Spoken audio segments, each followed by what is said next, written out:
منتخب نورسانی مملکت دروازه‌بان خیلی صاحب تجربه که برنده مدال نقره چمپیونات آسیا محسوب می‌یابد و اکنون همینطور صدای هشتک داور از آغاز قسم اول بازی دسته ها درک می‌دهد. الکی باز بختیار چوریف، باز هم سنجر رخسی بویف دیواری خردی صنعی هم به وجود آوردن در جریمه‌گاه خویش. الچی بک ضربه میزند. در این مورد هم آی بک عبدالغفارов توپ را برمیگرداند. خوجند شهر خوجند.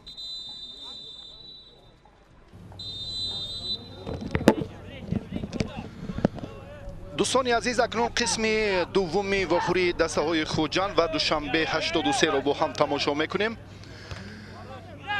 در نیمه اول هر دو دسته هم مبارزه بهتر بردن. اینجا هم پهلوی هم قرار دارند.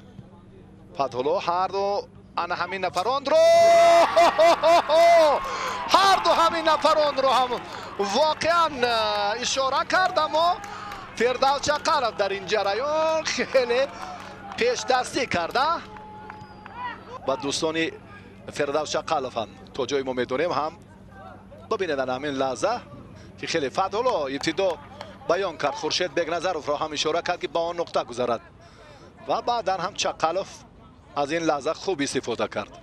توانست که یک مرتبه به سوی پیش هوا دهد، یک مرتبه و همین طور صدای هشتک داور بلند شد و بازی امروزه ببینید در همون ثانیه های آخرین وقتی اساسی به نفع دسته خوجند انجام می‌یابد و این دیدار هم دسته خوجند رو صاحب 3 امتیاز میکند و خوجند جایش رو با ختلان عوض کرد. دسته ختلان به زینه 3 فرآمد و خوجند جای دوم رو با 19 امتیاز به دست آورد.